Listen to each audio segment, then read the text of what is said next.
Sweetie,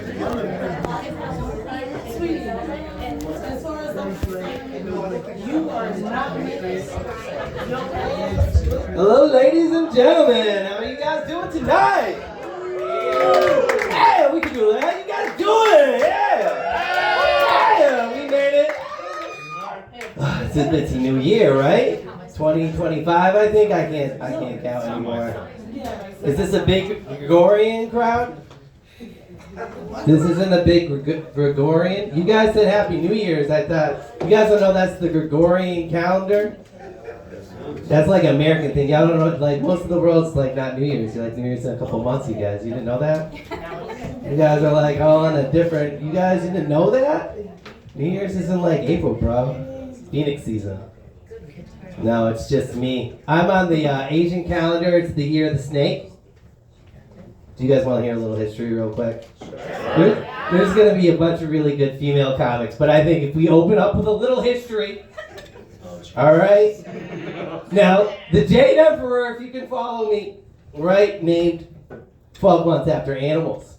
How do you pick the animals, right? We're going to have a race. We're going to have a race because we love gambling, right? Now, the snake jumped on the horse. Just rode that motherfucker the whole way, jumped off last second, and beat the horse.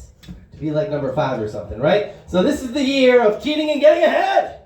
Yeah, let's get it up for yourselves. Yeah. Next year is the year of the horse. You don't want to be the year of the horse in it, all right? You guys want to cheat and get ahead because we're comedians. Thank you.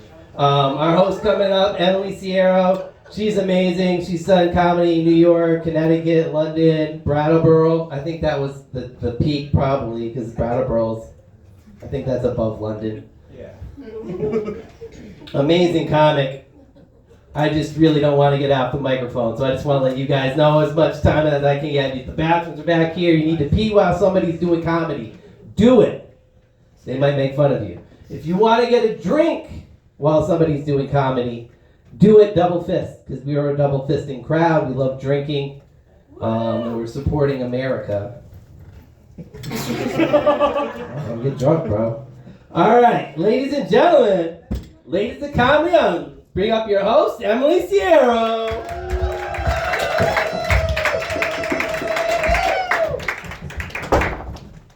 Give it up one more time for Ryan. I don't plan on ever going to his house, but I feel like this is what it's decorated like. You know what I mean? It's like the necklace. I'm like, are those like those shells? But they look like they're covered in period blood? I don't know. It'd be on brand for Northampton. It looks like something you buy there. I don't know. Sorry to gross you guys out in the front row. No more period blood, I promise. I promise. My cycle ended last week. Oh, you offered me your cup? Oh my God, Liz. No, I said I have an empty cup. Oh, you have an empty cup. Oh, cool. Yeah. Oh, do you know what a diva cup is then? He covers his head. Do you know? Like, you offered me that cup. Do you know? Are you on with the vibe of the diva cups? Probably not. Have you dated a girl from Northampton? Then you probably would know. Okay, he's lost. So a diva cup is like a plastic Dixie cup they made for women's hoo-haws to catch our period blood. And we have to put that up there. We don't have to, it's our choice. Like, but yeah, think about that. Like, next time you see a girl and she's a little stressed out, it's probably why her cup's getting full.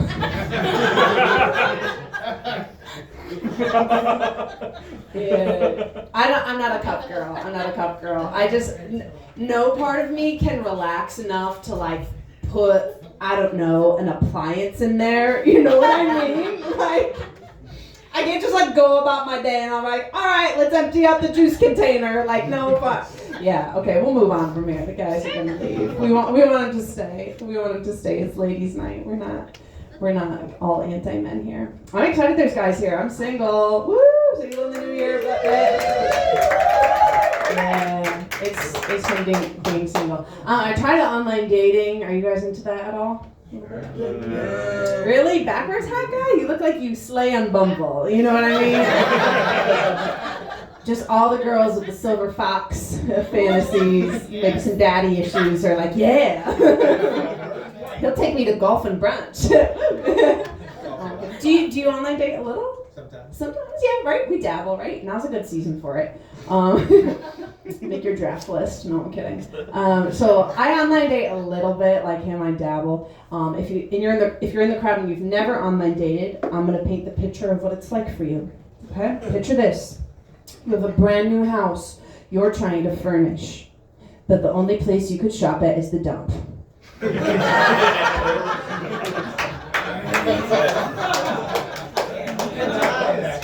Because like, you could take everything home, but it's been used. It's been dropped off for a reason, and you're gonna find out in like 2 to 3 months. Girls who like a challenge and fix her up or make that 3 to 6. Yeah, no, really, like girls like me, we show up to the online dating dump. We're like, no, we're gonna find that cute couch. We're gonna find that fixer-upper. And we take that couch home and we just realize it has bed bugs and bed credit. Cool. You sit on that couch for too long, you just get a burn. I'm like, ooh. Maybe I should stop online dating in Holyoke. No, I'm kidding. On like Facebook Marketplace. Is that where you do it? No, I'm kidding. No, I'm kidding. What do you guys know about Holyoke?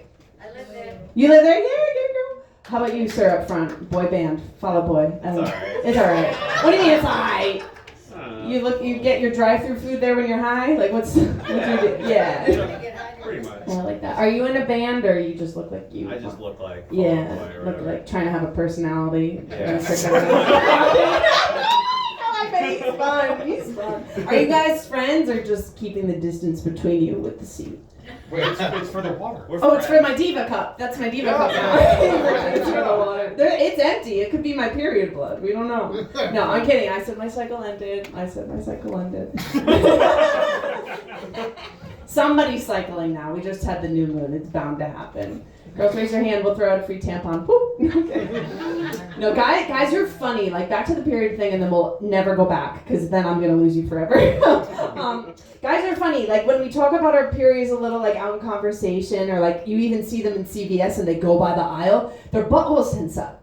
Right? Like, oh, my God, no, make it stop. But then how come when they get us in the bedroom, and it's about to be wah time, and we just happen to say, oh no, it's not a good time right now, it's my period. He goes, oh no problem, babe, I got a towel. Right? He like jumps out of bed like a superhero, like, I'll sacrifice tonight. It's like, no, what? What's the difference? I don't know. That's guy math, I don't know. Yeah, so online dating, we talked about that. Yeah, I'm not really a drinker. Are you guys drinking? Yeah, some of us. Anyone trying to give it up on the new year? No. Okay. Yeah. I feel like those people like are at an AA meeting right now. Like on the Friday, they're like, no, I can't be triggered. Yeah, I'm not a big drinker. I'm more of a smoker. Do we have stoners in the crowd? Yeah. Yeah, weed's so fun. One time I was doing this weed show. You guys would have loved it. It was at this place before weed was even legal. And they had all the different types of edibles, they had the cones, they even had little dabs, little dabbies. Whew, yeah, oh my God, that was crazy. So I performed and then I got off stage and they're like, hey Emily, you want to smoke a dab? Now I've never done that before, so I was like, yeah, that sounds super cute. I wish they warned me I was gonna smoke crack. Like, I wish it came with a memo that, like, you can't go anywhere for 5 to 7 hours. Like, if it came with a little house arrest bracelet, that would have been good. Because I was in outer space, okay? So I do this dab, and I should have known it would have been different. Because, like, they're setting up the contraption, and it's going good, right? And it looks like a contraption. Like, this is like a mousetrap situation. Like the game from the 90s. Okay. Too old. Okay. Oh, thanks. Okay, cool. But so they set up the contraption, right? And then they pull out the creme brulee cooker. And I'm like, right? And I'm like, oh my God, it comes with dessert. I love this. They're like, no, bitch, that's for the nail. I'm like, what? They're like, put your mouth on it. Go. 3, 2, 1. Ah! And you like have to go, right? Or you lose the heat and you don't get as high. So I smoke this thing. And then I have to drive an hour and a half back home to Connecticut. Yeah, where I live. I was like, all right, girl, this is going to be an adventure. So I get in the car and I'm like, I don't know if I can. And then I take a deep breath. I was like, okay, we can do this. And then I put on a podcast to help me focus. And it was actually working. It was going really good. And then I went to rewind it, and that's when I realized I wasn't playing anything. Yeah, those were just my thoughts. Yeah, so I'm trying to, no more dabs for me, Oh my god, yeah. No. And I do this thing too. I try to like make it through my day and then save smoking for the end, like a little treat, you know? And so I do this thing, I get high and then I cook dinner. And I think the power of the joint gives me the powers to become a Food Network chef. You know, just like I'm a hot Hell's Kitchen star. And it's like, no, bitch, you're just blazed. Like, what? And so it always happens. I like find this super complicated recipe on Pinterest. I'm like, boo, boo, boo, I'm gonna do this, get all the ingredients. It happened the other night. I set it up for this fancy pasta dish. Things are going good. And then I was like, damn, that water's taking a while to boil. What's going on? And then I get over the stove and realize I never put water in the pan. Yeah, oh, it was burnt. I was like, cool, that's blackened. Like, oh no. Like, can't get the warranty back on the house. Like, what do you tell them in the customer service? They're like, what happened to your pan? You're like, well, what happened to me was I got high and forgot about my pan. Yeah, no, so I'm not really the best kitchen housewife when it comes to that. And then at that point, it's like, okay, you roasted the pan, you just get takeout, you know. At that point, nobody's cooking, so I don't do that. I don't do that anymore. I'm trying to focus more on spending time with my family in the new year. We got any Italian people that value their family? Woo! Sad Italian. You're from the north. You got the pale skin like me, right? I think so. I think so, yeah. At least in this lighting. I don't know. You do. Some Italian you do. Another pale can confirm. He's like, yeah, the sun also hates me. I can tell. Yeah, so a couple in the back maybe. Yeah, being Italian during the holidays, it's a lot of family, a lot of food, and my family, they're cool, but my nonni, she puts this pressure on me to like have kids and get married and all this thing. One time she sat me down, she's like, Emily, a woman's body, it is like a beautiful garden. You have a harvest year after year. And then one year, there is a frost. It's like, yo, Noni, are you talking about my eggs? Bitch, what? Like, what do you mean frost? Can we freeze them and turn them into free tots later? Like, I don't know what. I'm not ready to have kids yet. Yeah, she doesn't understand that, though. And I realized, too, like, my Zias, my aunties, they talk to me differently, too, because I'm not engaged or married, like my other cousins. So they show up to Christmas, right, at the house. They greet all my married cousins differently, right? They're like, oh, hello, beautiful. Congrats, Bella. Oh, hello. Double kiss. Double kiss. They go over to me. They're like, don't worry, Emily. You'll find someone. I'm like, yo, you're talking to me slower, and I feel it. Honestly, they're just like, we have some crocheting for you to do. And I'm like, oh, cool. Just like send me up to be an old maid at this point. Thank you. I'm useless to them. I should just be making socks for the babies I won't be having. Thank you so much. Yeah, that's the noni vibes. But they're cool too. My grandpa, he wanted to make sure I knew all the important Italian words growing up. So he taught me the basic ones. He taught me like ciao, hello, andiamo, let's go, putain, whore. Yeah, he said that one a lot. I was like, Grandpa, I'm 7. What's that one mean? He goes, putain, it means friendly woman, like your grandma. Oh my God. I was like, wait, what? Yeah, looked at Nani differently. Turns out she kind of was a hoe back in the day, okay? We did the 23andMe, and she came out like a little bit of hoe. Like, there was a little in there. And she told me one time, I got her drunk on Sambuca, and then she'd spill the tea. She told me that after she married my grandpa, she's like, you know what? I didn't have to marry your grandpa. I was like, oh, really? She goes, no. Before him, I had 9 marriage proposals. I was like, Nani, what? You? And like, my Nani was not a 10 by today's standards, okay? Like, I looked in the photo albums. Bitch had a beard.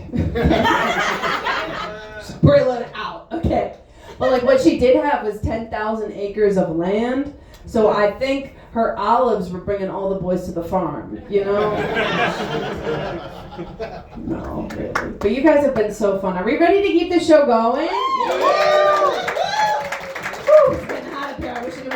stupid raccoon vest, but I did. Because I was feeling mob wives. All right, you guys have been so fun. If you're on Instagram, you want to find me there. I'm Emily Sierro. We have a bunch of amazing female comedians coming to the stage tonight. No guys, so you're not going to be hearing any like gross jokes. It's going to be fun. It's going to be awesome.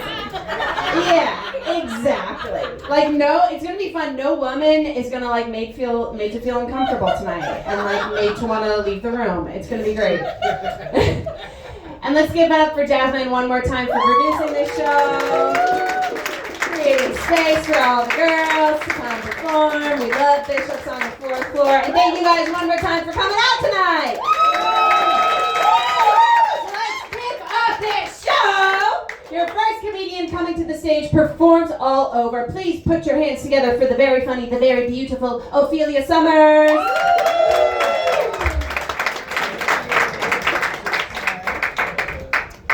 Hey y'all. Hey, how y'all doing tonight? Good. Now listen, just so we could cut past all the bullshit real quick. I'm so not from here. Yeah? No, I am from Florida. Yay. The real southern part, Miami. You know, where Will Smith used to go before he slapped some guy on the stage at the Oscars. That guy, yeah. So I moved here in 2020 because I decided, strife was important to really engage in. Moving during a pandemic. Because, who the fuck wants to do that, right? Well, interesting enough, ironically, not to drop in a random slavery joke, but we're only a month out, so fuck it. Yeah, it is coming. Oh, spring is coming. Anyway, I ended up finding my freedom when I moved to the north. Yes, that is true. Because, ironically, for me to have lived in such a sexually promiscuous, exalting city like Miami, I moved to Springfield, Massachusetts. Yeah, that was fun. I didn't give a fuck about basketball then. I still don't give a shit about it now. But somehow it ends up in the home of the motherfucker with a Hall of Fame for it and whatever, but in a hockey team and then some fucking Patriots. Okay, listen, I don't give a shit about sports. But the point that I'm trying to really truly get to is that I moved up here, found my freedom, and that's because I ended up marrying the love of my life, and then shortly realizing that man over there, this delicious gentleman, he's amazing. That's my husband. Yes, he's amazing. Thank you, baby. I married that delicious piece of man there, but before I went down the aisle and said, I do, I told him I'm polyamorous. And he was like, the fuck? Oh, what is that? And here's the thing. Some of you may know what polyamory is. Some of you don't know what it is. May I give y'all a little bitch ass TED talk at the comedy show, please? If I have your permission. Thank you. All right, so polyamory is not to be confused with polygamy. Polygamy means that I got one guy and I marry a host of bitches. That's cute. That's not what polyamory is. Polyamory means many loves. It's some Latin shit. Poly, which means many, amor, which means love. So that means that you as one human being feel that you are capable of having a loving relationship with not just one human being. And the thing is, when I was a kid, I grew up in that truly traditional shit. You know, mom, dad cheats on mom and dad cheat on each other. My sister may not be my sister, but we don't talk about it, right? That's not the fucking point. Point is, I grew up in a house that was very Christian and very, very, very fucking focused on if you get married, and when you get married, what happens in between you and your husband stays between you and your husband. So, in my crazy ass kid of a mind, I fucked around and found out about this thing called kink. Because when my mom and dad were able to get HBO that summer, when I was 9 years old, I had the opportunity to watch Real Sex on HBO. And now I really look forward to HBO After Dark. Really. Adamantly look forward to that shit because I got an education in some things I didn't know anything about. And one of the things that I realized is that all of these people, most of them white, but we're not gonna talk about that shit. Y'all nasty as fuck, but whatever. No, like all of these people were able to have loving, sexual, adventurous relationships, and nobody was mad at one another. And the people that were like, yeah, I get jealous, but I got over it, but like whatever. I'm like, that's interesting.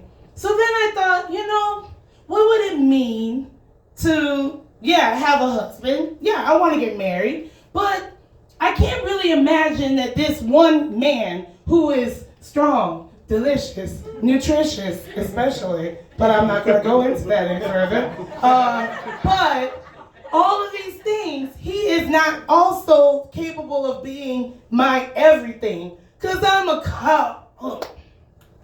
A bitch almost coughed on herself. Don't let that bother y'all. I'm not going to die, I promise.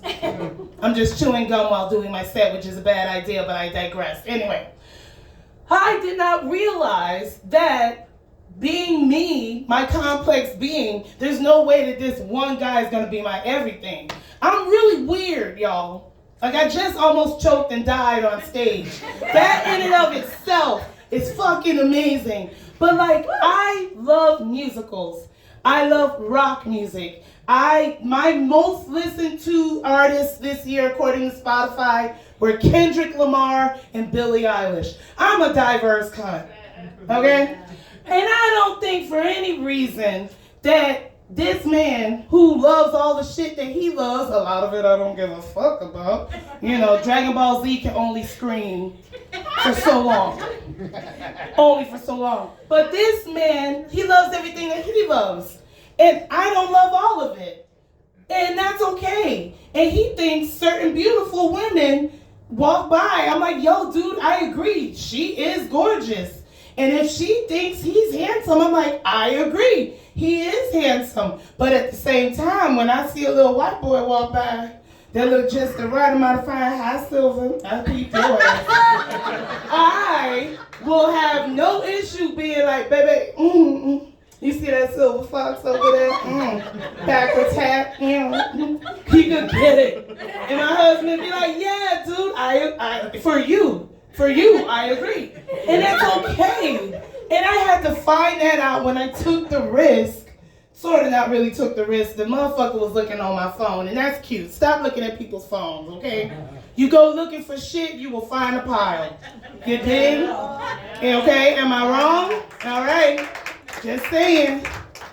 Don't ask questions. Just a little segue into some real life shit. Don't ask questions if you're not prepared for the answer, okay? So if you ask your spouse, baby, do you think I look fat in this? Bitch.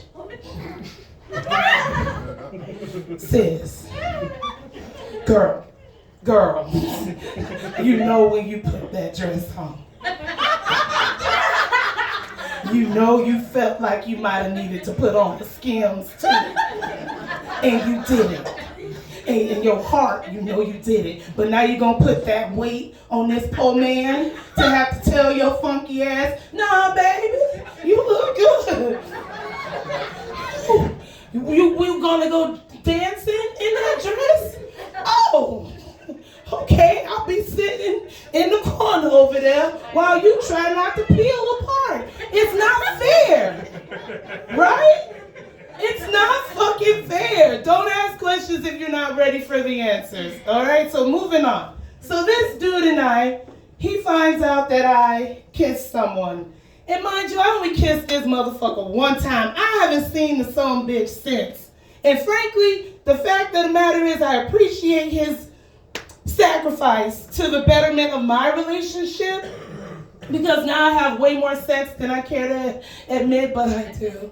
But I never saw the guy again. But because of that, I was able to have a really serious conversation with him and be like, baby, listen, I like other people too. I love you immensely, totally. Don't get me wrong. I will fucking shoot someone down like a damn CEO if they fuck with me. Try me. Okay? I'm coming to school of God. You kill one man, you kill a dozen, they can only hang your ass once, and bitch, you gonna pay for me to eat in this motherfucking jail until I die. So fuck, you know what, okay. You get the point. But that being said, I love this man very much, but I also really liked someone else. And I also really wanted to do kinky shit. And he was like, so you mean you're okay with me dating other women? I'm like, yes. Somebody else to take your ass off of my fucking plate for just a moment, Lord. I would applaud this bitch. We would be friends. We'll share recipes and shit. I will do whatever is necessary to make sure that you and her are happy so I could be happy over there. Cool. So, ironically, over the course of a couple of years, some of them really fucking difficult. Jealousy is a drink best served with a lot of weed. A lot of weed, some mushrooms that dabbled in there, but definitely weed and alcohol. But somehow we made it through. And he was able to develop a beautiful relationship with multiple other women who each and every single one of them are different. And they allow him to be diverse in what he likes to do. Now, about my ass, on the other hand, I found out that I am what in the kink community is called a switch. So that means I'm not dominant, I'm not submissive, I'm a bit of both. I can switch both positions. So, for some of my partners, if they have the right energy, I am very submissive. I'm very cutesy. I'm very demure. I'm very mindful. Fuck all that shit. I'm a brat, okay? I'm still very headstrong and stuff, but they like that about me, and I get to engage in playing with things with them that are fun, like being choked, oh so slightly, or finding out if it can fit, and you know, it does. But it's awesome that I can experience these things and not have to feel subconscious about, oh my God, is my husband going to find a fuck you? He already know. He know what it is. We get together short of putting on fucking face masks and drinking rosé, have tea talks about the shenanigans that we engage in when we are away from each other on the weekends. It's great. But one of the things I learned that I was really good at doing and engaged in doing and love doing is what's called CBT. Nah. Oh, tell your truth, baby. Because if you know, you motherfucking know. And I know why you cringe. CBT is known as cock and ball torture. Yes. It's amazing. Oh God. This light is hot up here, but bitch, trust me, I'm not sweating because it's hot. I'm sweating because it's about to get hotter. You see, I realized that a couple of my babies, one of them I'm in love with, but he liked being hit on his balls. Oh my God. Ever so slightly. And now here's the thing. I grew up again in a nice Christian home. I saw the movies. Man get kicked in the balls. He falls to the ground. He's dead. Lord help us all. Thoughts and prayers. It's really bad. But when this motherfucker said, no, I don't mind, it's just, a little bop. And I'm like, bop? What we talking bop or bop? What kind of bop? Like, what level is the bop? Like, is the bop like, or is the bop like, bop? Like, is it an audible pop, or are we talking just a nice little bap? So it turns out that the best way to find out about it was to use what some of us had the opportunity of getting at Christmas when we were kids. You remember that Bop It game? Oh, if you know, you know. It's real fun. So for those of us that had Santa really show the fuck up, you got this thing and it had a fucking button on it that you had to bop. And then they had a thing you had to twist. And then you had to flick. And then you had to pull. And then you had to ring. And then you had to squeeze and all this other shit. They got really diverse with it. But guess what? I got that one for the fucking Christmas gift of all Christmas gifts. And I played that game on this motherfucker balls. I sure did. I sure did. I was like, bop it, bow. Twist it, ring it, squeeze it. That was fun. Flick it. And it's really nice if the balls hang a little bit, because then you can just flick it, and it's so nice because they swing back and forth and it's like a reward. Oh my God.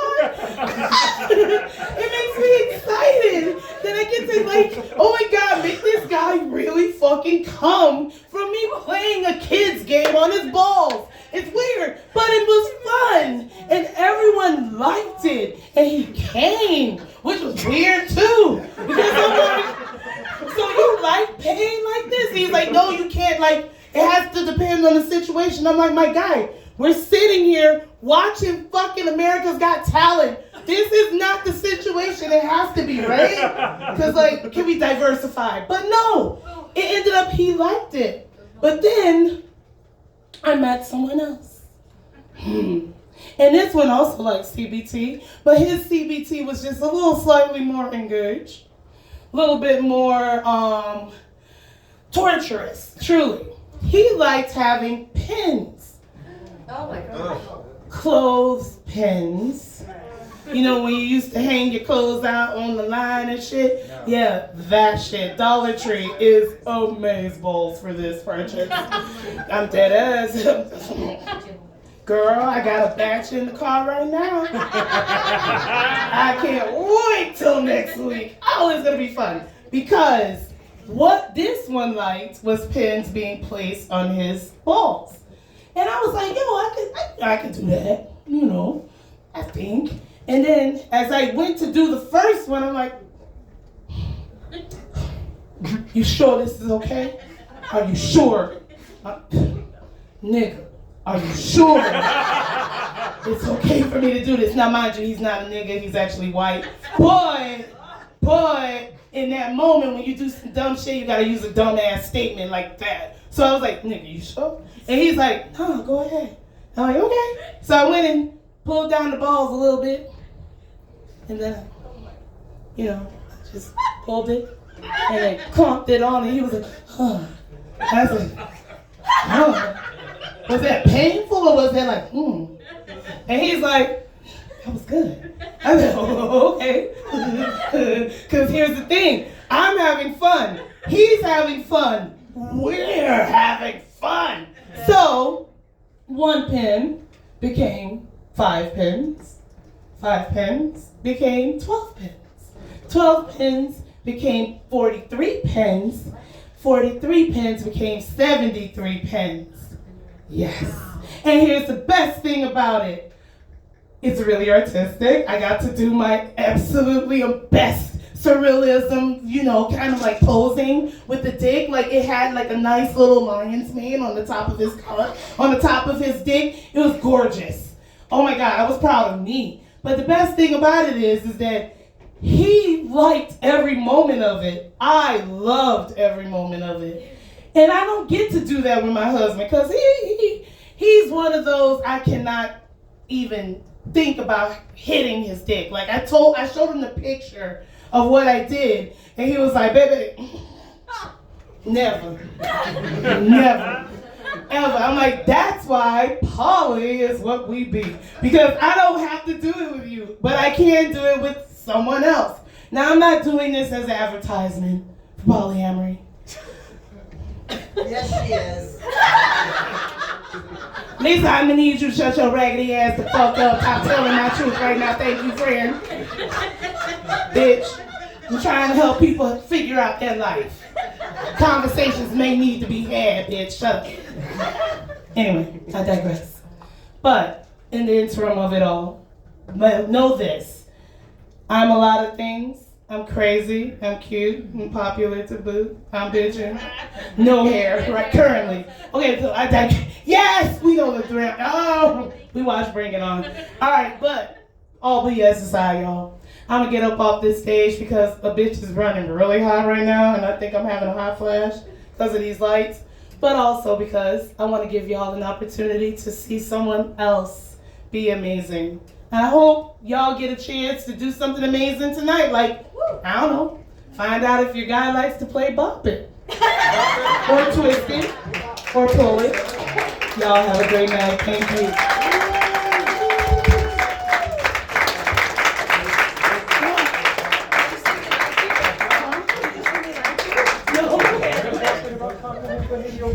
One more time for Ophelia Summers. Alright guys, we're going to keep this show going. Your next comic coming to the stage performs all over New England. Please put your hands together for the very funny Brianna Graves.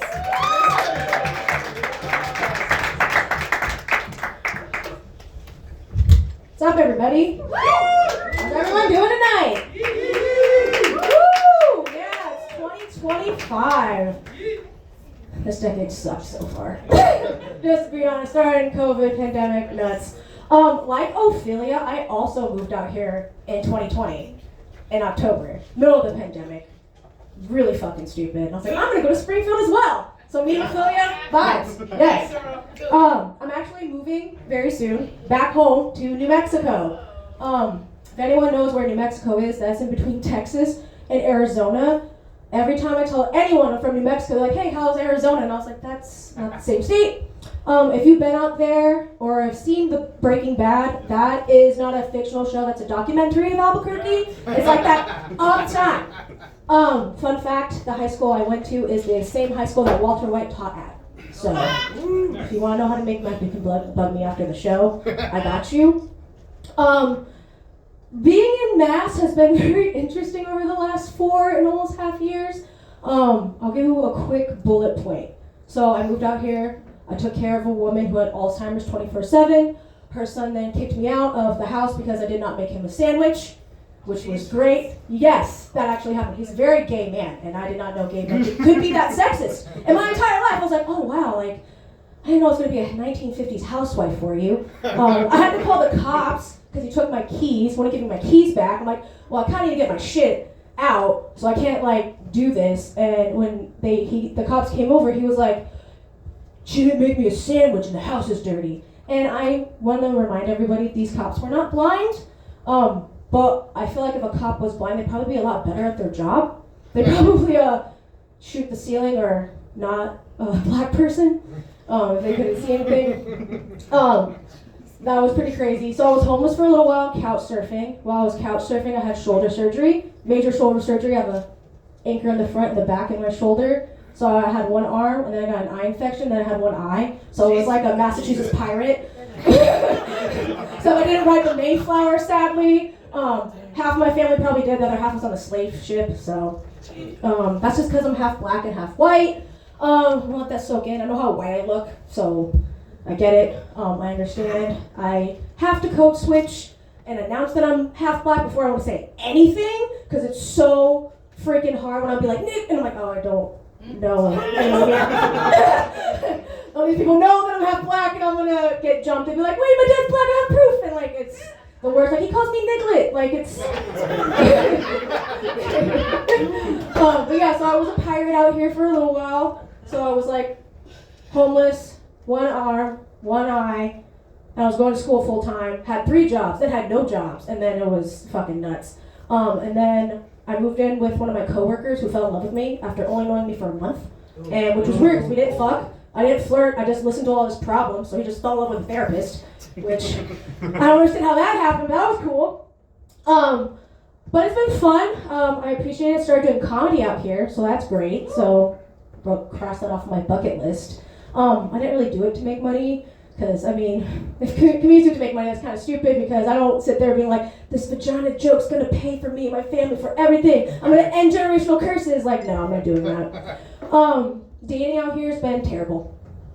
Emily was talking about online dating, and I have had arguably the worst experiences with it. I do talk to guys, I'm like, hey, let's hang out. First guy I went out with was younger than his actual age, and he believed in like every conspiracy theory. He told me toothpaste did not do anything to your teeth.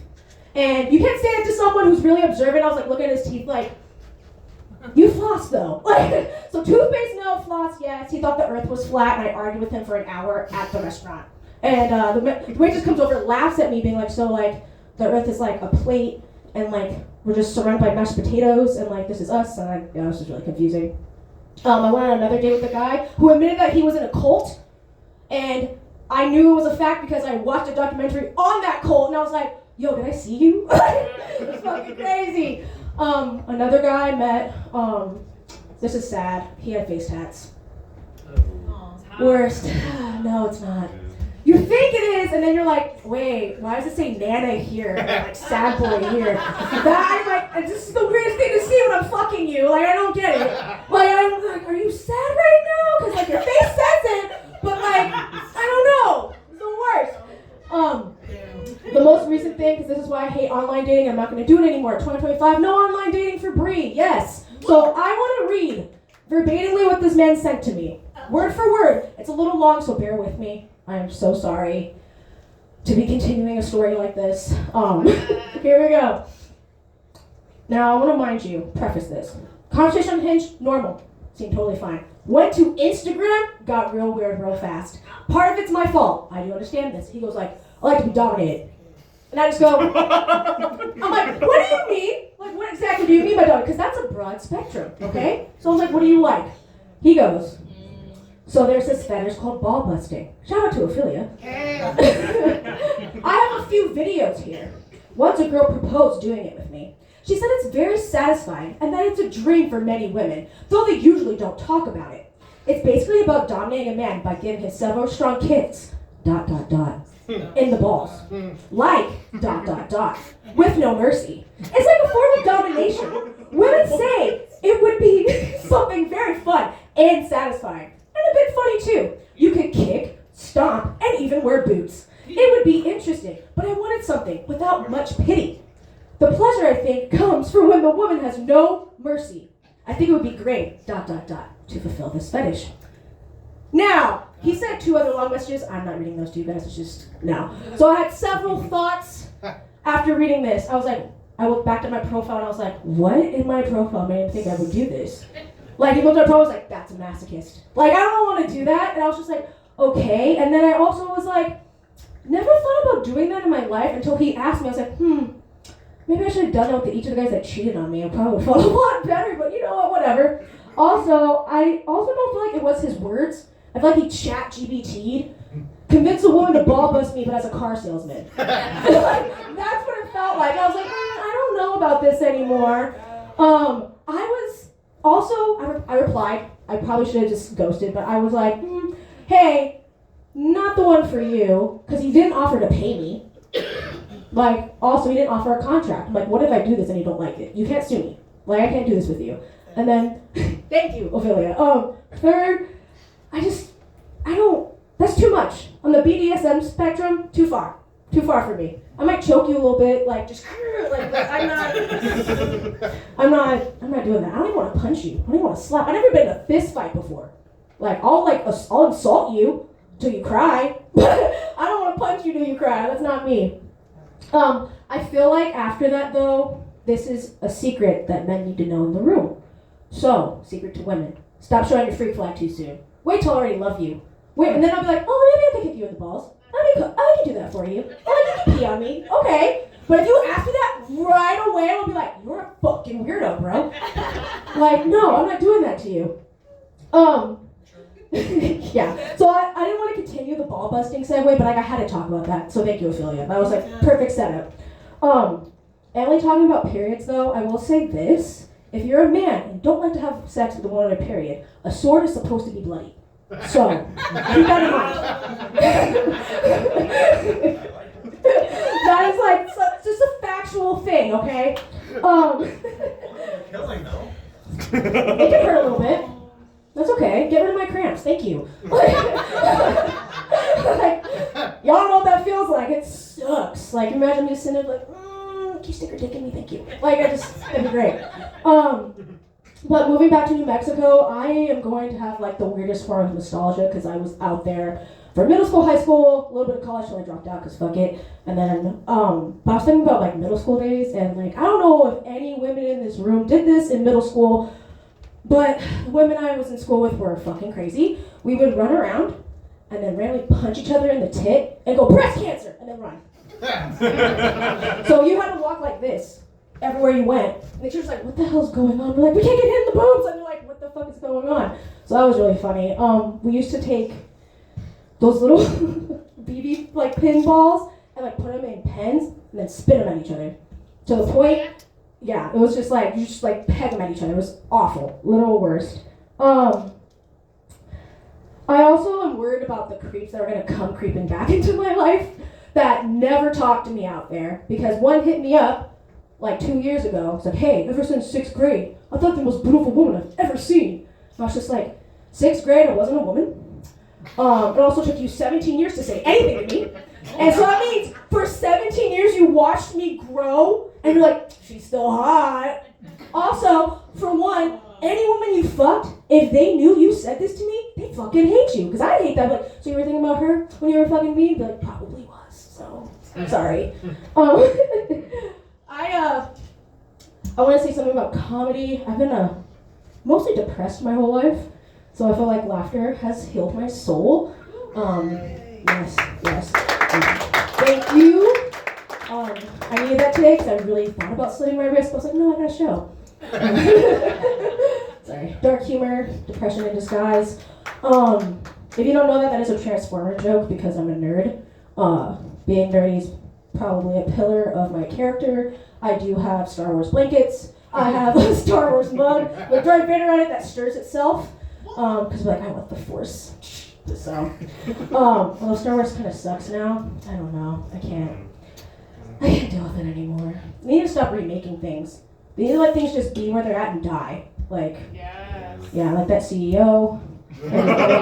Although, fun fact about that Luigi guy did the right thing. Because you know what you get in prison? Healthcare. That part. That's what I did. He's like, how can I ensure my back pain gets cured? I'm gonna kill this dude. Like, brilliant, smart. That guy knew exactly what he was doing. If I like really want to like fix my teeth, I'm like, I'm gonna punch a cop in the face. New grill, done. Like, you want a sex operation change? Go to prison. Don't have to pay for it. Your taxpayers get to do that. I think, so I just know Luigi thing because I don't know why women think he's hot. I'm just like, yeah, okay, whatever. Like, he still kills somebody though. Maybe I have to like kill someone and then have a committed relationship. I'm probably like, which CEO should I kill today? The Starbucks guy? Can I get close to Elon Musk? It's like, maybe a Tesla would be cool. Blow the truck up on the side. I don't even know what else I want to talk about right now. That shit was just crazy. I had to think about that ball busting thing for like days. I think I thought about that for way too long. Like 3 days I was like, kicking someone in the nuts. I think that would feel really good. For him? I don't know about for me. Looked at my feet and I was like, no, I don't want to feel what balls feel like on my feet. I'm cool. Fat fetish is like, I don't know, too much. That's just too much. I have been thinking about moving back home because I'm gonna be living with my parents again. And I'm doing like the most typical 30-year-old thing, graduated college, have to move back in with my parents, and then also go back to school. I have another job, but then I'm like, shit, I need noise canceling headphones for my parents at night. They're always loud. I'm happy that they're happy. That's how I got here. Like, thank you for fucking and making me great. But like, I don't want to hear you. And I was like, Mom, hey, let me know if you and Dad need like a day or two. Like, I'll Airbnb something. Like, I got you. Have a day for yourself. Because they be dating women together. And I was just like, when you have a girlfriend over, please let me know. I don't want to come home and be like, hey, who is this one? Like, great. And I didn't know how that conversation started. I asked them, I was like, so who brought that up? And my mom's like, well, this woman hit on your dad when he was at work, because they share too much. And I was like, oh, okay. I was like, and dad immediately told you? Good man. Good man. And he was just like, he was like, I have a wife. And I was like, okay, dad, like, you laid down the ground rules. And I was like, this is my fault. I always ask wrong questions. I always ask follow-ups. I'm like, so how was it? And I was like, it was great. And I was like, I shouldn't have asked. She was like, we kind of hit her in the head, though. I was like, I don't want no details. I shouldn't have asked. Same thing with my grandparents. They say the same shit. My grandma's crazy. I called her. I was like, hey, Nanny, how you been? She's like, oh, I'm good. It's like me and your Grandpa Joe went to a bunch of dispensaries, got a bunch of weed. And I was like, that's what's up. You guys still date each other? She's like, yeah, we fucked all night, too. I was like, Nanny, I don't need to know this. But my parents have been together for 32 years. My grandparents have been together for 53. So, like, you guys gotta fuck each other to stay happy. Because our generation does not have sex, which is so sad. But I get being a man is really, really hard because, like, I have 3 toys that do way more than your dicks ever could. So, but that's my time, everybody. Thank you so much. Enjoy us to female comedians tonight. Thank you. Woo, give it up for Emily. Thanks, Brianna! One more time for Brianna Gray. All right, you guys ready for your next comic coming to the stage? All right, you're gonna love her. She performs all over. Please put your hands together for Paige Pollard. Bring him up, bring him up.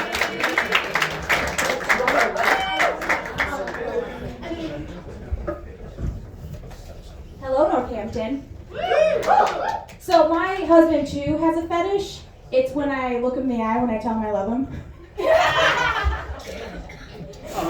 So I get to things really, really early, and today it was a treat because I went over to the brewery to go get a really terrible pretzel that someone can have. And I saw a group.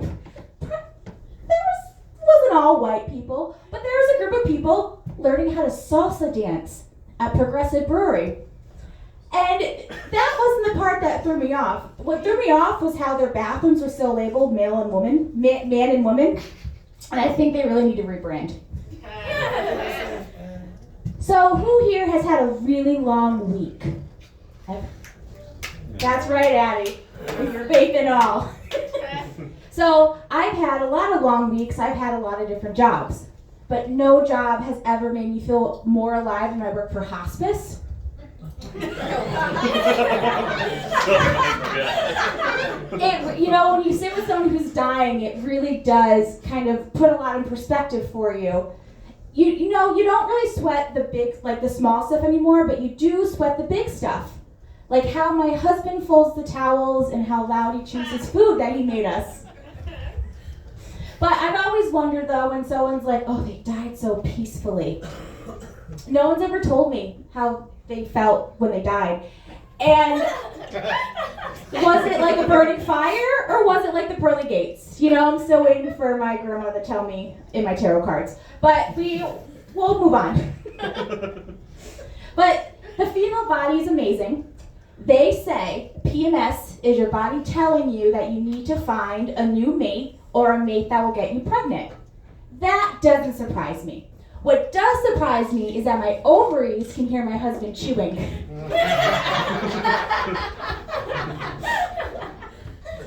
So, does anybody here, I think we've all seen a therapist, right? Yeah. But have we ever wanted to tell our friend that their therapist sucks? Yeah. I'm not a licensed professional. However, I don't think it's working for some people. And personally, if I find out that your prescription can't get filled, do not call me. I am busy all week. And that's busy the following month until you get re-regulated. But I did see my therapist in the wild one time. I had changed jobs, and I didn't have the same insurance. And I obviously couldn't see him again. And at the time, I was a barista. I was really thriving at life, And the therapist knows your deepest, darkest secrets, right? I need a closet for all my skeletons. It's a really busy day, and all of a sudden, I call it a name, and it's him. It's my therapist, former therapist. Now he knows everything about me. He knows my detachment issues, my inability to look my husband in the eye. He knows everything. So he gets his coffee, and I'm like, hey, how's it going? And he goes to me, are you okay? There's the hard R, like, retard. And then there's the long A, like, you're a retard. Like, what the fuck are you doing? I had the long A. And because I was so great at being detached, I was fine. But he knew. I was serving his coffee, you know? He's getting that insurance money. But I do have this theory, though, that the longer the doctor has been doing this, the softer his couch. It's like a cast iron pan, you know? The longer you use it properly, the better it's seasoned. His couch wasn't that seasoned, though. The therapist next to him had a nice plush couch, and I was kind of like, got a little jealous, you know? I was eating McDonald's and someone had Longhorn. But when we go to the airport, it makes me think a little bit, all right? When you go on the plane, and people pay the extra legroom for the emergency aisle. That motherfucker is not more competent than you. He's just more comfortable. And chances are, I trust him more to have lost an earbud than to get me out single file if, you know, shit hits the fan. But if we're, you know, calculating our survival on how we pack the overhead bins, we are all fucking screwed. It is every man for himself. And you know what? I hope everyone's vape's charged because, good Lord, I can't fucking die with people crying around me. What I got here? Oh, so TSA, we have a great relationship. Who loves TSA? Take your shoes off, you know, open up your bags. They throw out your really expensive skincare. I don't have that issue. My issue is they search me for drugs. I collect things. Sand, rocks, feathers. Anybody who's been to my house, it is a hippie dream, right? I do Reiki, so I use it as tools, you know? I say anyways. And I was really proud of myself. I packed my carry-on so fucking perfect. No sandy mess. They have to get into my bag for my water bottle. It's there, right? But they're taking a really long time in my bag, and I was like really fucking annoyed. Then I looked on the screen, their little x-ray machine, and I was like, ooh, yeah, that looks fucking bad. I packed my sand so good, it looked like a kilo of Coke. Not one, but two. So in their defense, I can see it, right? So he takes it out, he's looking at me, he's like, fuck, like he didn't want to do it, but he had to. And I think I'm funny. So I'm talking to the woman next to me, and I said, yeah, I got some grade A South Florida sand. I said, you want some? Some was given away at this point. But he looks at me, and he's like, you gotta shut up. Leaves until this test's done. So everything's fine. I go through the airport, I go home. Well, we're gonna fast forward. I was so happy to get 2 weeks. I was having a girls' trip. It was great. I was going to Florida, Nashville. I was gonna make my dreams come true. Well, I was so happy when I went through TSA. I was prepared. I have no sand. You can't get my crystal knife. Nothing. He's like, anything in your pockets? I said, no, just sunshine, because I think I'm clever. So I walk through the little machine, and all of a sudden, my crotch lights up red. Fucking red. And I was like, oh, Jesus Christ, what's going on? So the woman comes over, and she's like, would you like to go to a private room? I say no, because I'm not reading the current room, I'm not reading her eyes. She goes, no, really, do you want to go to a private room? I said, no, I'm good.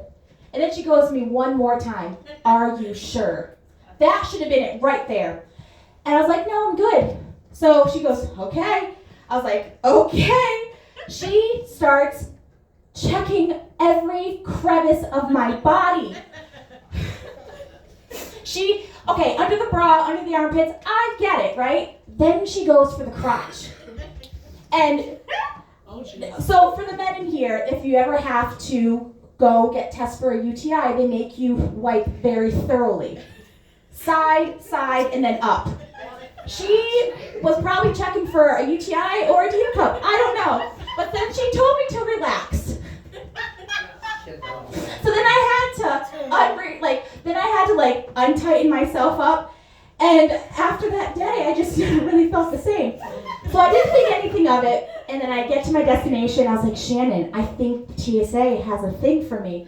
She goes, well, what did you do? And I told her, I said, I just had a pocket full of sunshine. What can I do?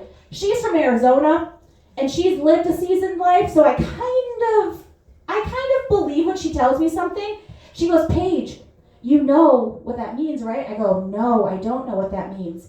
I went on Reddit, I didn't even know what it meant. It means you're trafficking heroin. So I haven't flown since, but I'm very curious now what might pop up. But yeah, apparently they thought it was trafficking heroin. And with the way she searched, she wouldn't have even found it if it was up there. So she did not do her job. Has anybody in the room ever not known something was an issue until someone brought it up? Yes. Yep.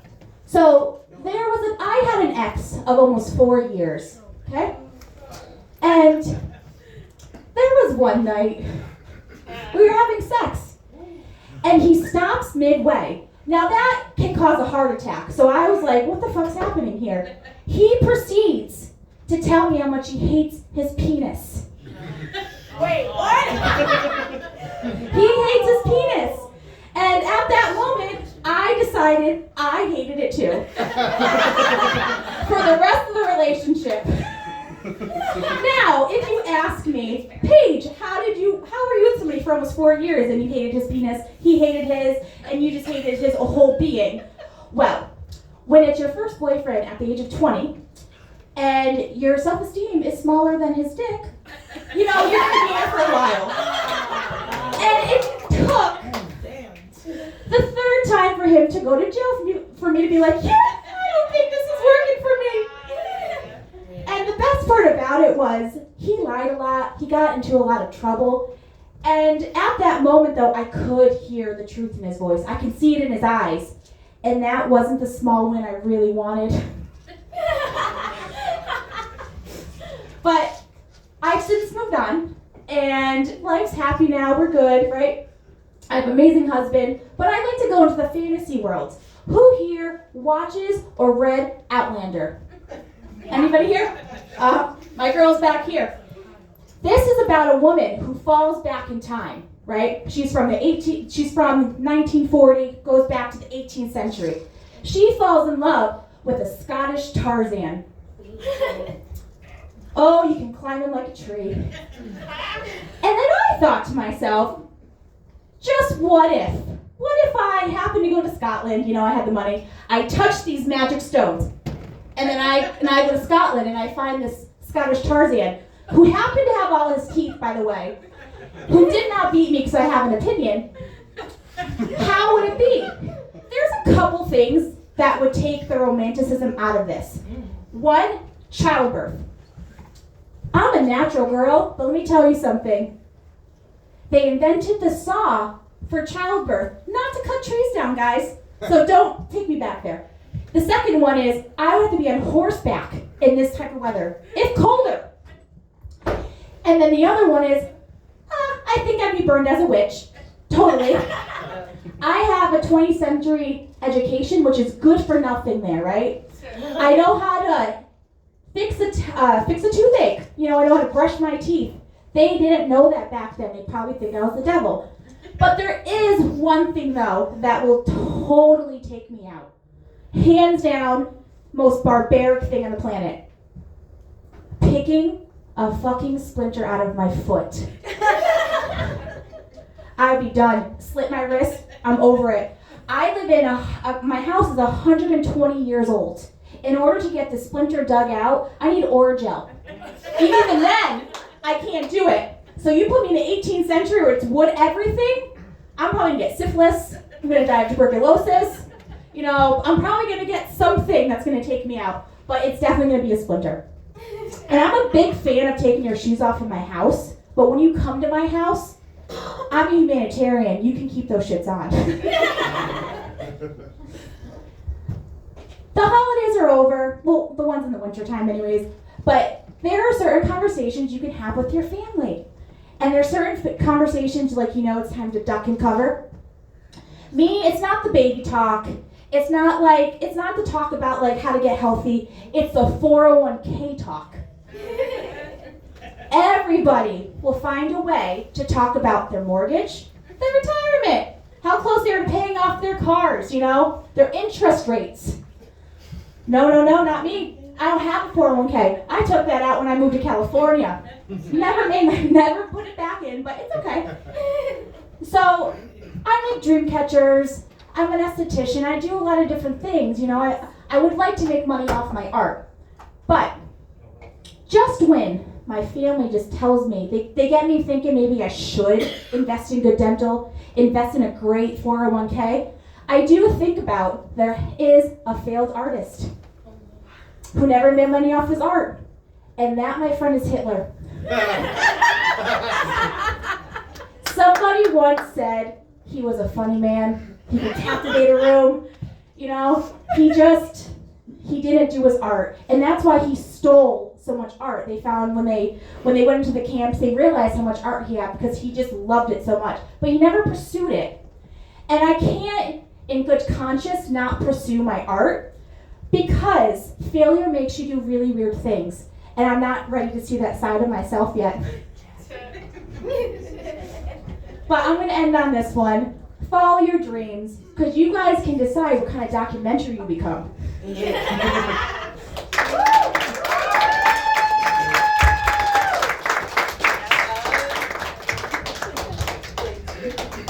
Let's hear it one more time for Paige Pollard.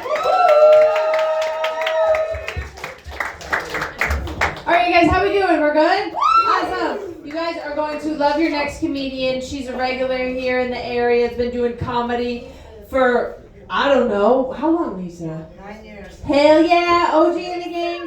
Travels all over. Hilarious. Put your hands together for the very funny Lisa Wentworth.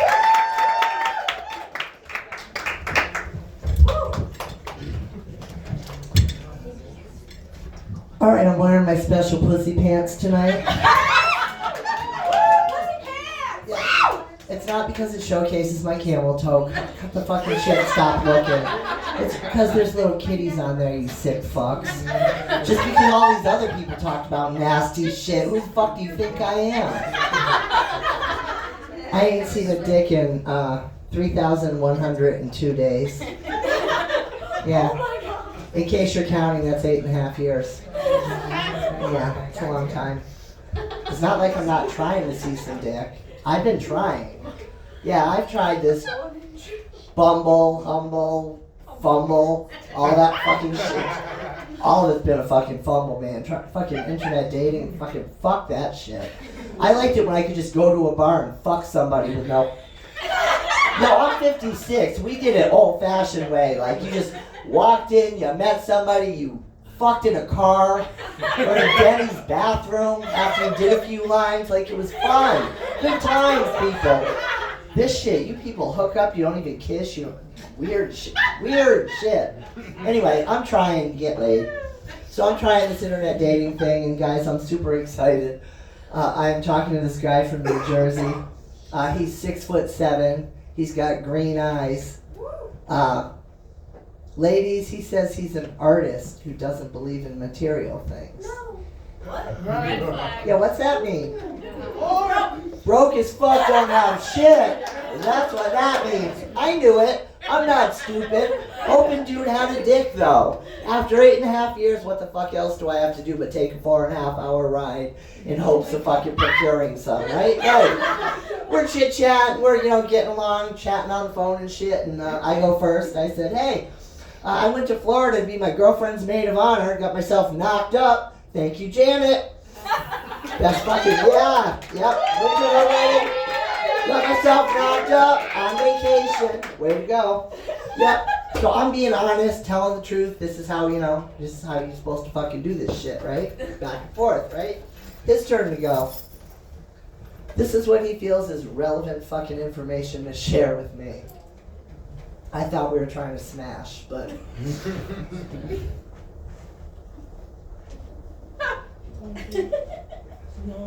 I masturbate in front of my sister.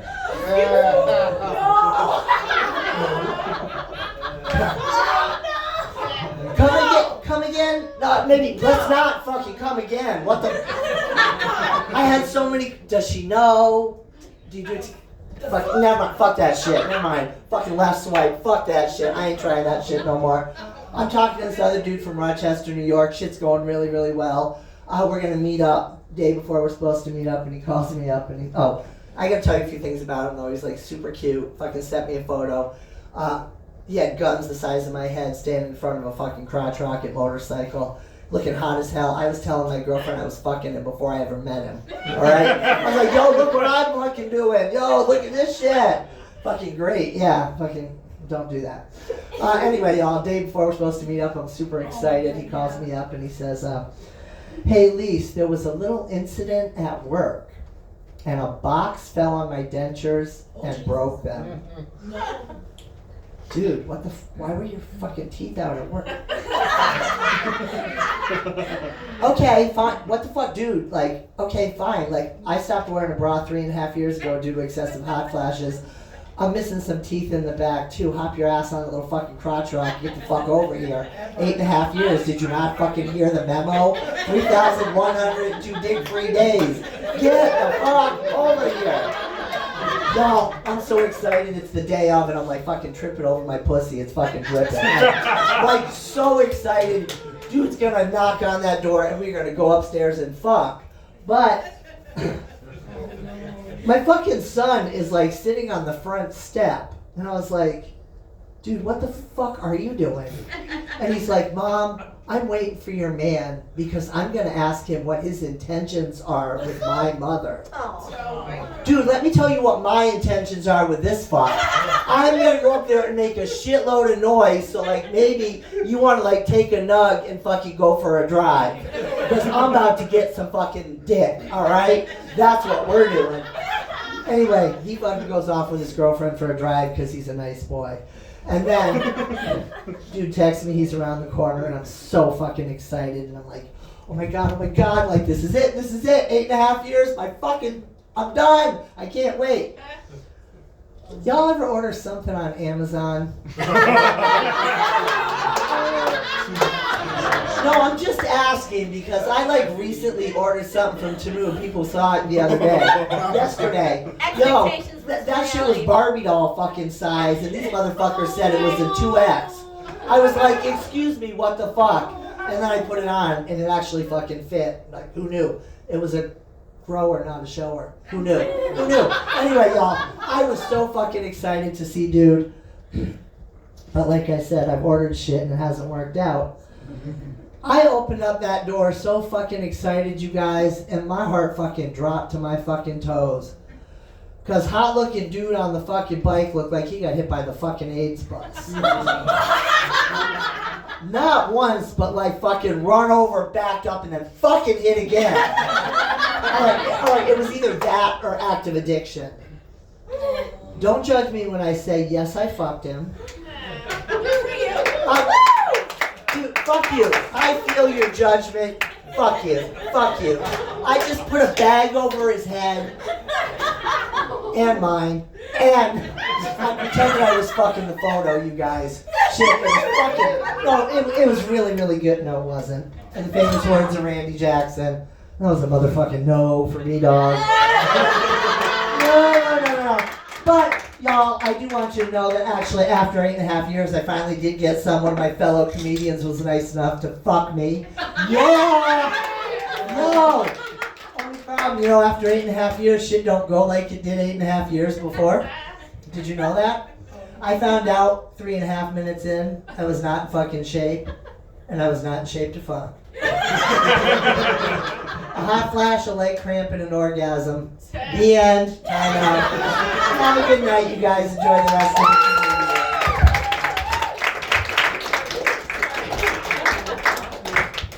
the One more time for Lisa. Let's hear it. All right. right, you guys, your next comedian coming to the stage from Massachusetts, performs all over. Very funny. Put your hands together for Heather Simon. Smith. Oh my gosh. Heather Smith. From New Hampshire.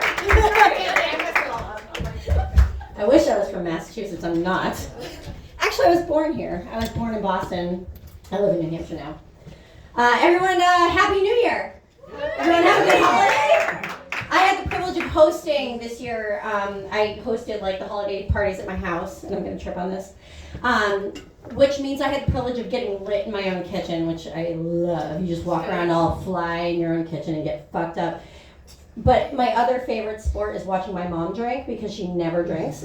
She's a really innocent little Catholic lady, and I love watching her drink. Doesn't happen often, and I always know when she's getting drunk because she likes to tell me secrets. She tells me secrets. And I was at the counter and washing dishes, and all of a sudden she just appears like smoke. She's just behind me. No preamble, nothing. Just I gave birth to 4 of you, and now I have to have surgery on my pelvic floor because my pelvic floor is falling through my vagina, and my vagina looks like a penis now. Tell no one. And then she was gone. Oh my God. All right. Merry Christmas, Mom. Later on that night, like, she grabbed me by the arm. Again, more secrets. Just for me. She grabbed me by the arm, and she's just like, Heather, I never wash my hands after I go to the bathroom, and I don't care. Don't tell anyone. She's gone. Again, the holidays are just like, it's just such a weird time because I never see her drink. I also love like going to other people's houses for free food. Everybody has been for like to a holiday party at a friend or family's house. Yes. All right, you show up, there's bowls of chips, and there's bowls of popcorn, there's bowls of meatballs, there's giant bowls of chicken. I just want to take this one moment to remind everyone here that every family in this country and around the world has a throw-up bowl. Yeah, you're picturing your own right now. You all had one as a kid. It's the bowl that you need if you can't make it from your bed or couch to the bathroom. And for some fucking reason, no one throws them away. We just keep using them over and over again. They have a dual purpose. It's popcorn and puke, motherfuckers. And it's gross. Anyway, we're all back to work, right? Woo! Sucks, doesn't it? Anyone here work in an office? Have you ever worked in an office? Anybody here? All right. Office culture sucks. Office culture is the purgatory of it's purgatory small talk, like small talk purgatory. I'm one happy Monday from storming the Capitol by Friday. So I'm hanging by a rapidly fraying thread at this point in my life. We have to take workplace violence training courses at my office. Workplace violence training courses. And I don't know why, because the only act of violence that I ever witnessed at my office is the violent diarrhea that these women have after free pizza shows up in the break room. What these ladies did to the toilets was a hate crime. How are we getting the poop in the front of the bowl, Barbara? In the front. Are you reverse cowgirling as you're shitting? What are we doing? Are you rotating? It's either that or you have two assholes. You're defying logic and physics, just blowing it out. But if you're leaving shrapnel after you use the restroom, you need a physician. Whatever, I shouldn't give these ladies crap. I no pun. I never follow the rules in those restrooms either. Anytime you walk into a women's restroom, and there's a lot of ladies in here, so you'll know. But for the men, you'll see a sign that says, please do not flush feminine hygiene products down the toilet. Because if you flush a used tampon down the toilet, you'll mess up their septic system. I don't follow that rule. Fuck you. I flush them every time. Every time. It's not an act of malice. It really isn't. It's not. I flush them at home too. Why, do you ask? Do I not just take my used tampon and just throw it in the wastebasket in my home? Because it only takes one experience Just one. Where you're watching your dog walk by you. With an ominous looking string hanging from his rectum. Oh no. Yep. Hey, listen, no, you're the owner. You gotta pull it. You gotta just pull it. You have to pull it like it's one of those piñatas at a little kid party where like the kids don't hit them anymore. You just pull strings. I guess it's too violent. You pull strings. So you pull it out of your dog, and guess what comes out? It's not candy. It's an accurate representation of what I imagine an aborted fetus would look like if it were dipped in chocolate. Motherfuckers, I am pro-life now. We ain't aborting shit in my house.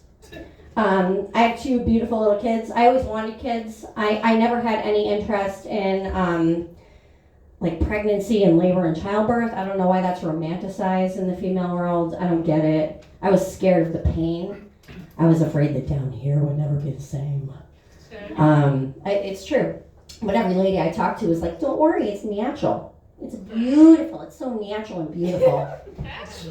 There's blood, there's screaming, and sometimes poop. But okay, Wendy, I guess I'm in the minority here. Because every chick I talk to is like, sign me up. Sign me up. I can't wait for my picture-perfect pussy to resemble the end of a hot dog after it's been microwaved for too long. Just blow it out. Ruin it. I can't wait. Whatever, to each their own. The care that they give you is a little bit bizarre too. I mean, I dodged a bullet. I got 2 C-sections, so I won. But I still went into labor, and you show up at the hospital, and you get to the hospital, and they, they don't hand you over when you go into labor to a doctor or a nurse. They hand you over to a midwife. What year is it? A midwife? Am I doing this shit in a field? Am I giving birth to this baby down by the river? I don't know. We stayed inside. We stayed inside. It was good because when the pain became too much, I asked my midwife for something because they said I could for the pain, and she said, I have just a thing for you. And I said, great, thank you. Drugs, I can't wait. And she came back into the room with a big rubber ball. I said, is that for the baby when he comes out? And she goes, oh, no. This is for you. This is how we're going to manage your pain and your labor. Bounce on it. Bounce on this ball. I'm like, first of all, this is how I got myself into this mess called pregnancy. Second of all, I'm going to bounce your head off the wall if you think I'm going to play with toys while I am in the fight of my life. Thankfully, it did not come to that. I love my kids. I love my dogs. As you know, I have dogs because I gave you a very traumatic story at the start of this set. I do get very annoyed when people refer to me as my dog's mom. I hate it. I've been a dog person from day one. I will take a bullet for my dogs. In fact, if you so much as misgender my dog, like misgender my neighbor, I don't give a fuck. Call him whatever you want, or it, or them, or whatever. But if my little naked dog's walking down the street with a pink collar and a pink leash and a pink harness and a fucking tutu around her little pug ass and you say, he, I'm gonna hit you. But that's neither here nor there. I do get annoyed though when people do that because I know the difference between raising a human child and a fucking dog. And if you think it's the same, please tell me, when was the last time your Cocker Spaniel woke you up at 3 a.m. just to let you know that ducks don't have arms? When's the last time you had to take your collie into a women's room, bring him into the stall because your collie is 3 and it's not safe to leave him outside of it? You sit down to pee and your collie looks at you and whispers somehow loudly, Mommy, I can see your penis. First of all, he couldn't see anything. Second of all, I don't have a penis, but it's not out of the sort of thing that maybe someone who looks like me might. I was curious. Has your golden retriever ever stood up in public and shouted while pointing, "Mommy, look! I see a brown person." Oh my God. Raising kids in New Hampshire is hard. Okay? A little whitewashed up there, guys. Have you ever had to sit your puppy down and explain to him that when he goes to a sleepover at his puppy friend's house, that he's not allowed to send and text pictures of his puppy friend's butthole to you? Oh my God. Because mommy and daddy will go to jail. Yeah, it's not fun. Anyway, back to it. Love my dogs. Love them. My favorite thing about dogs is when they get the zoomies. Do you guys all know what that is? Everybody, yeah. They run around with unbridled joy. They don't know where they are in space or time. They're just so happy, and it's just like, it's my favorite thing to watch. Except for when my blind dog gets the zoomies. It's the saddest and funniest thing you'll ever see in your entire life. I love her so much. She gets around great. She's a rescue. She's only 3. She gets around great. I bought a Roomba, an iRobot vacuum, just to teach her a lesson. I wanted to teach her what it was like to live with her. Because the iRobot vacuum also eats everything that falls on the floor and bumps into every fucking solid surface of my house. They're lovely. But yeah, no, my kids are great. They're much more better behaved than I was when I was growing up. I was the kind of child that I was pretty naughty. I was the kind of kid that was reprimanded with kitchen utensils. Anyone else? Yeah. Get the wooden spoon. You say something stupid, and all of a sudden the spaghetti weapons come out. In big trouble. I was the kind of kid that ended friendships between my parents and my friends' parents. I was a really shitty kid. I had to be. My brother was chubby, and I had to defend him against kids that would pick on him. We had a kid in our neighborhood that would pick on him all the time. That kid had a lisp. But that kid chose to fight one day with my brother and asked him how he got so fat, and he said, "Are you related to Porky Pig?" I know, it was really mean, wasn't it? But I was there, don't worry. I was only 7. So I asked him if by any chance his mother fucked Daffy Duck. Because she sounded like this. Yeah, his mom called my mom right away. It was terrible. Anyhow, I have a daughter, and my kids, again, they're not like me. I was a terrible child. I have a daughter. My daughter has autism. She's almost 4, and I love her so much. She's so smart. There's nothing she can't do, I don't think. I'm learning a lot about autism. Autistic kids have what they call enthusiasms. If you don't know what that is, an enthusiasm, like a stereotypical one for an autistic kid, is like their boys like trains. You guys get that? They're obsessed with trains. And the experts tell you you're supposed to lean into it. Lean into their enthusiasm. You have to, because you want to encourage what they love. Okay, so my daughter has 2. And I know this is a comedy show, but everything I'm telling you is going to be real right now, so I don't want you to think that I'm just just playing. The first one is the color green. Easy one, right? Yeah, I can get her green shit all day. The second one, and I'm not joking, she loves black people so much. And I think it's beautiful. I just don't know how to lean into it. What am I supposed to do? I mean, there's one character on Cocomelon called Cody, and she's got 9 of them, and they all look like shark attack victims because we have young dogs in the house. So for Christmas, all of my nieces, her cousins, they're receiving they're all going through a Minnie Mouse phase, but not my daughter. We bought my daughter the entire cast of Wakanda in figurine. I've never seen her so happy. What was I supposed to do? Mattel doesn't make Django toys.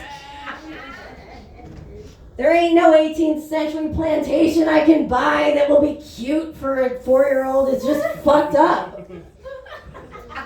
I I don't know what to do. We live in New Hampshire too. I mean, there was one little sweet, adorable African American boy. She chased him out of a playground. The mom was so sweet.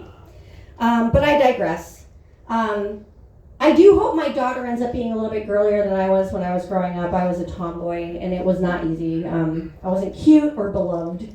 I envision her as becoming, you know those girls on social media, like on Facebook, who wash their face on social media to hawk the latest products?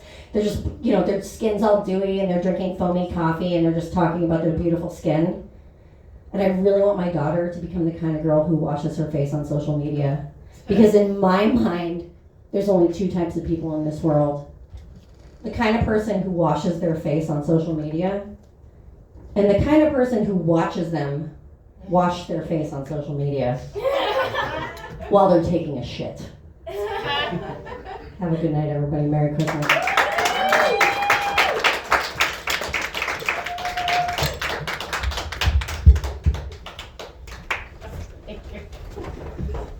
One more time for Heather Smith! Alright, you guys, are you ready for your headliner for the night? Okay, you guys are going to love her. She's been doing comedy for so long. She's amazing. She's hilarious. She's from Massachusetts and performs all over. So please put your hands together for Mitchie Bad Cakes!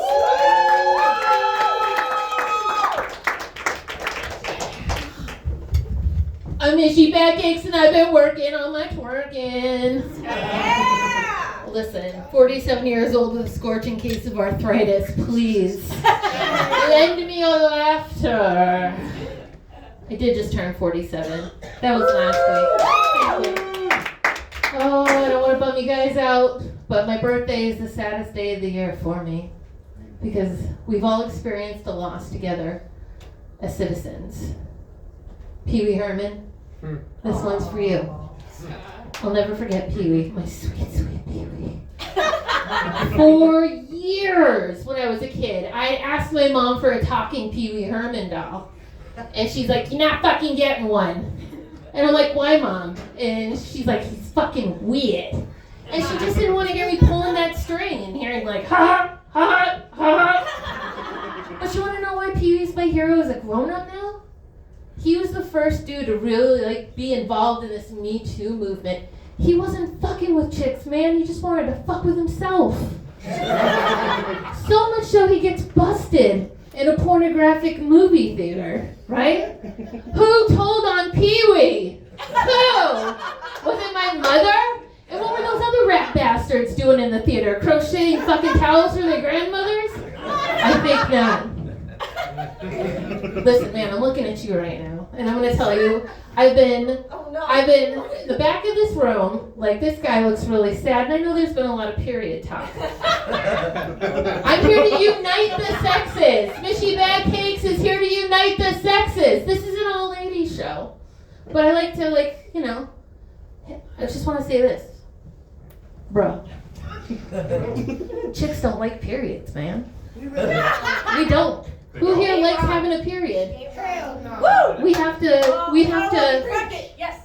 Oh yeah, okay. So that's a good point. She brings up a great point. What'd you say? It's a good sign that we're not pregnant, and I've never had a baby. I'm 47. I'm a stepmother, which is amazing.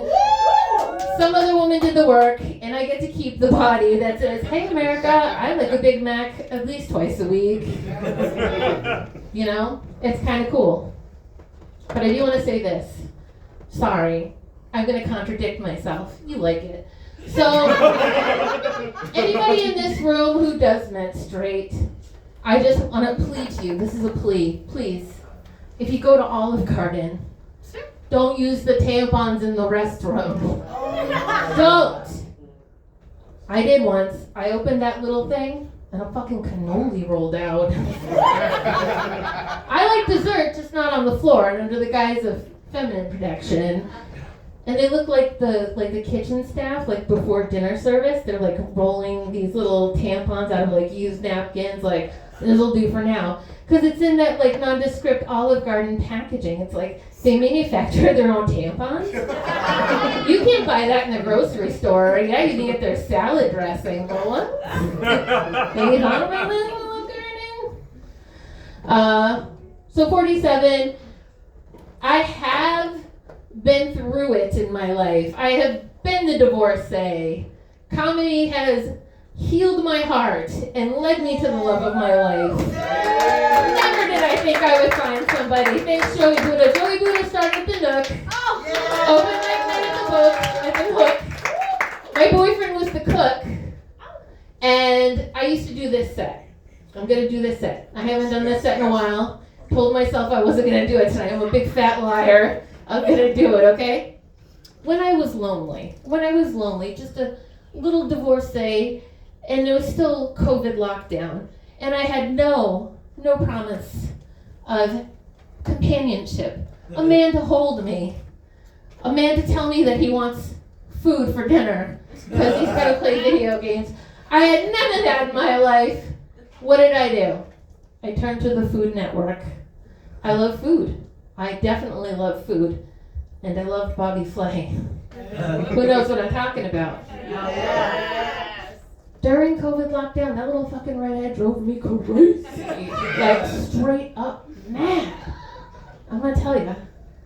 One day I was just like, I had just got done watching Outlander. Somebody mentioned Outlander.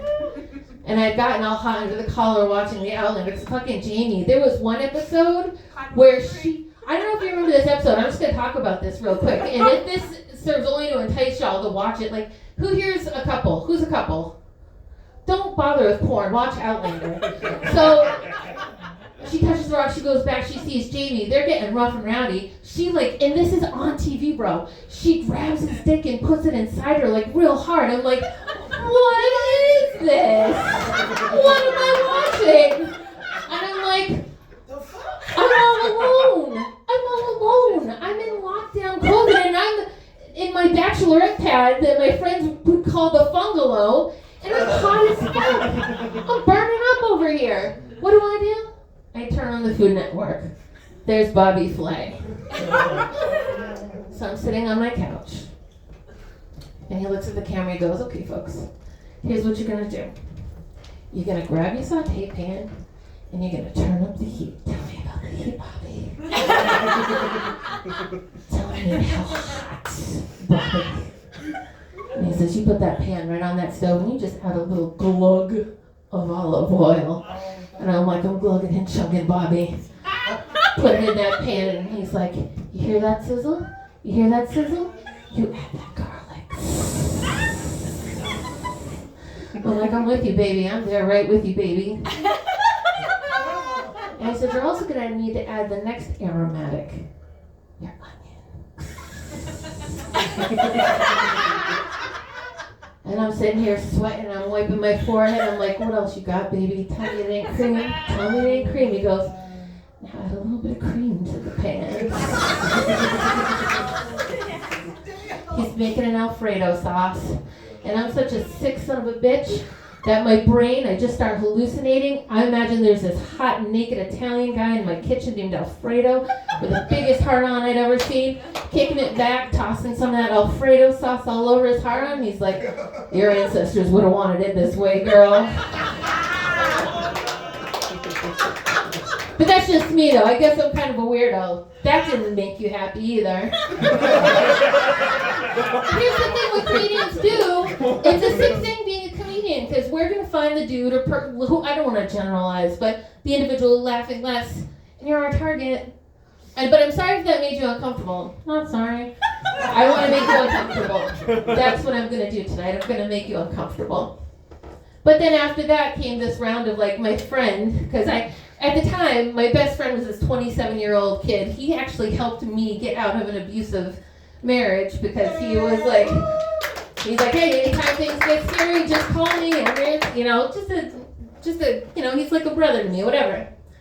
And so he's like, all right, because I would cry, I'd call, cry, I'd be like, oh, I'm so alone, I'm gonna be a spinster, I'm so alone. And he's like, you need to try online dating. And I was like, I do? And he's like, you do. You should at least try to get socialized. And I'm like, all right, I'm going to get socialized. Now, what I did happen to have some headshots during this time that Mr. Joey Buddha procured for me. Oh my God, such a glow up. Like I posted that shit all over Facebook. It's like, if my ex-husband is on Facebook looking at me, look how good I look, bitch. Look at that shit. And I used that as my profile picture for online dating. I looked way younger. I looked way younger. So of course I posted my thing. I'm getting her like these dudes in their mid-20s. Like, I want an experience with an older woman. Like, oh, me? You want an experience with me, the older woman, the one who's got a scorching case of arthritis? Get your Bengay and your fucking vacuum ready, because I also have a scorching case of psoriasis. Take my pants off, you got a pile of frosted flakes on the floor. Look. I'm not a hot girl. I'm an awesome girl, okay? I've got personality, that's all. I'm not afraid to talk about these things. You can't be afraid. So then there was this one kid that was just like stalking me, and he kept sending me these really naughty pictures. Well, let me ask you this. Do we have any SpongeBob SquarePants fans in the house?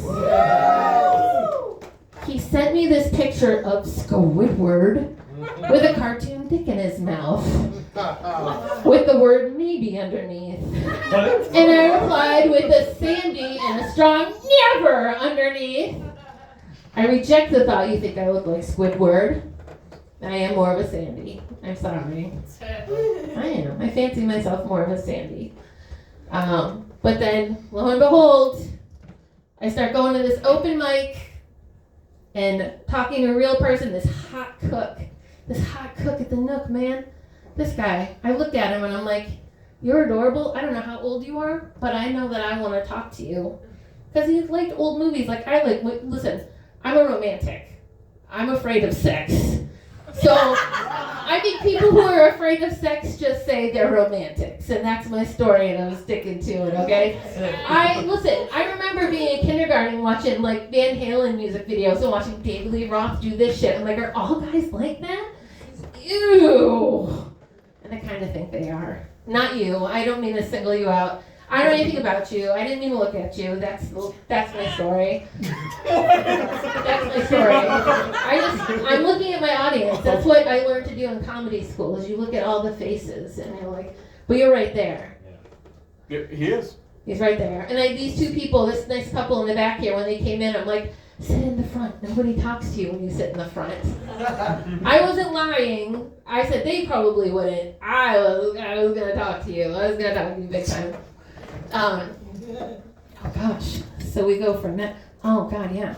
And so our anniversary, our 3-year anniversary, was New Year's Eve. This past New Year's Eve, right? I have an amazing life with this guy. He's the sweetest, healthiest partner I've ever had. And he's just a fantastic, like, life-changing, you know? A healthy relationship is life-changing. But, ooh-wee, I want to tell you what. Leave it to middle-aged people to know how to turn it up on fucking making out.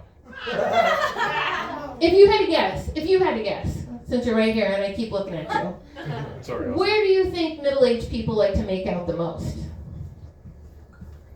Kitchen? Wrong. We like to do it in the parking lot behind the place where we do stand-up comedy. That's where we like, because it's the most accessible place. So this parking lot was also a parking lot of my boyfriend's place of business, and there just happens to be frat houses surrounding the parking lots, right? So it's New Year's Eve, or now it's New Year's, I guess, because it's like 1, 2 in the morning. And this dude's just like, we're just like making out by my car. It's freezing, but it's just like, I'm like, oh my God. And fellas, if you ever want to like let ladies know about your intentions, just lean them against that car. Just like, lean them against the side. The curvy side, where things project. I'm getting cotton mouth because I'm getting so excited. I don't smoke weed or nothing, but when I get talking dirty, I get a dry mouth. I need a wet little lips. So, yeah, it's pretty fucking cool, right? And so I was like, oh my God, it's so cold out here. Can we go in your car? He's like, yeah, and I'll turn up the heat. I'm like, yeah, Daddy. Yeah, you will. So we go in his car, turns on the heat. We're making out. Now listen, I said before, and I say this again, we're middle-aged, right? So in a car, like middle-aged people do. We're just like leaning our heads back on the car seats, resting, and we're like, staying comfortable, but not really leaning into it, right? But we hear a knock on the driver's side window. It's a cop. Oh no. And this is what kind of turned me on about my boyfriend in this moment. He rolls down the window and he goes, "What's the problem, officer?" And he said, "We got a report. 2 middle-aged individuals passed out in this vehicle." And my boyfriend said, "We're not passed out, we're making out." And the cop's like, "Well, you gotta move it along. We can't do that here." And it's like, where do we go? Like, dumpster? Like, do you want us to go in the dumpster and do this? And what's happening is, like, all these fat kids, like, all these college kids are walking in front of our car watching us. One of those rat bastards, like, called the cops on us. And it's like, yeah, bitch, take a look at your life. This is what's going to happen if you don't stay in school. You're going to be in a parking lot after a failed marriage, making out with the best person you ever known. Okay, so maybe that doesn't sound so bad. But we didn't listen. Oh, we're so bad we didn't listen. We kept making out, right? Well, all of a sudden, Westfield Ambulatory rolls into the parking lot, lights ablaze. The cop steps out and goes, "No, false alarm. They're not passed out. They're just making out." And the ambulance driver's like, "Ugh." Right? And so my boyfriend and I look at each other. We're like, "Yeah, we can totally fucking get it, right?" I'm like, "Yeah. Fire truck comes rolling in." Now both the police officer and the ambulance driver are like, no, they're just making out." Hot middle-aged love. If it ain't working out now and in your early 20s, early 30s, don't worry about it, because it could happen to you. It could totally happen to you. But listen, have you enjoyed me as much as I've enjoyed you? I want to thank all these fabulous ladies who put on a wonderful show. Mr. Jazzman, the entertainer, for putting this together, and our lovely host. Don't call us female comedians, by the way. Just call us comedians. That's what we are. And we are always happy to make you laugh. So thank you all for being a great audience, and thank you for letting me make you feel uncomfortable. Don't call the cops on me.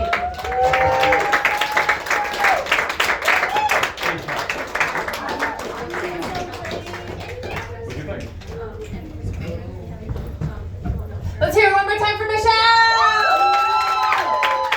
And all the comedians you saw tonight: Ophelia, Brianna, Paige, Heather, Lisa. I've been your host, Emily. Thank you guys so much for coming out tonight. Thank you guys for coming out to support comedy here at Bishop's. Have a great rest of your night.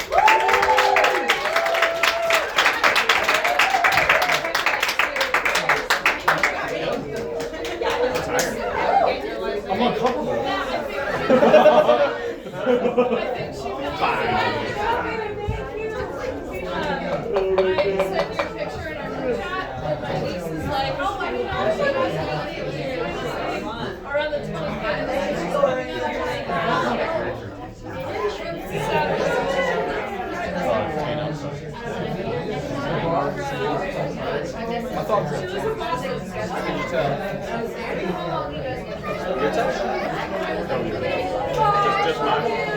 I don't think it's just a guess.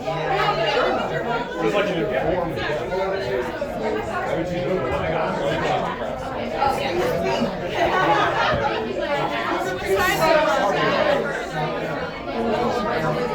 Alright, ready? 3, 2, 1, take this.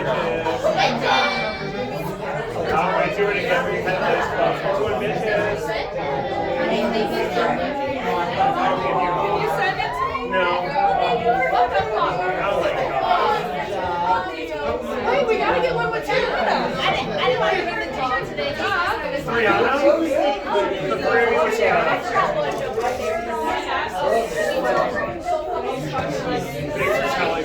I so wanted to know. You're gonna make me smooth.